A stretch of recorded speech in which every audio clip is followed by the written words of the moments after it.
میرا یہ کوشچن ہے کہ یہ جو ہمارا اتنا آپ نے پتہ ہمارے ڈیٹ سے لونز ہیں اور ان کے اوپر ہم مارک اپ بھی دیتے ہیں، یہ کیسے ختم کریں؟ ایک یہ، اور یہ اگر آپ نے تو کہا کہ ٹو بگن وتھ اگر ہمیں کامیابی نہیں بھی ہوتی تو پھر بھی ہم اپنے وہ کریں گے، لیکن unless and until that does not translate into reality، کیا unless and until you get the mandate of the people، how would you translate it into reality؟ without that it's out of the question۔ آپ کا سوال کا پہلا حصہ ہے کہ جی جو آپ لونز لے چکے ہیں آج 150 ارب 1000 ارب، وہ کیسے پے آف کریں گے؟ تو اٹس اے سلو پروسیس۔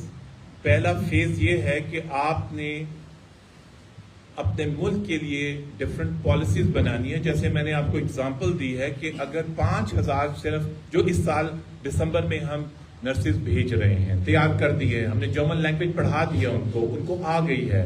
کسی کو اگر شک ہے تو راول اسلام آباد میں آئے، راول ہاسپٹل میں انسٹرکٹر بھی موجود ہے اور نرسز بھی موجود ہیں۔ تو میں ایک بات آپ کو کہوں کہ میرے جو یہ منشور ہے میں 14 سال سے ڈیلیور کر رہا ہوں۔ میں نے اس سب پالیسی میں سے کچھ ایسی چیزیں ہیں جو میں نے کہا ہے کہ میں گورنمنٹ میں آ کے کروں گا، کچھ میرے 80% جو پالیسی کے فیگرز ہیں وہ میں پہلے سے ڈیلیور کر رہا ہوں۔ آپ کی بات کا جواب، نمبر 1 لونز کو روکنا ہے اور اپنی ریمیٹنس انکریز کرنی ہے۔ آپ کے پاس اس وقت 7 سے 8 کروڑ عوام ایسی ہے جو پڑھی لکھی نہیں ہے، آپ اس کو ٹرین کریں، جو کہ ہمارا منشور کا پہلا حصہ ہے ٹیکنیکل ٹریننگ۔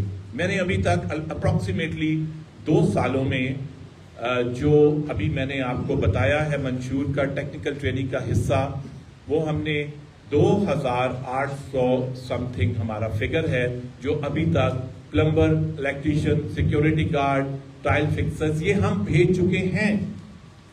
مجھے صرف آپ لوگوں کی طاقت کی ضرورت ہے۔ جو میری سوچ ہے میں آپ لوگوں میں ڈالنا چاہتا ہوں کہ اگر میں اکیلا 3 کروڑ یوروز لا سکتا ہوں اسٹیٹ بینک میں تو آپ لوگ کیوں نہیں کر سکتے؟ کر سکتے ہیں، اس میں کوئی راکٹ سائنس نہیں ہے، کوئی کچھ نہیں ہے۔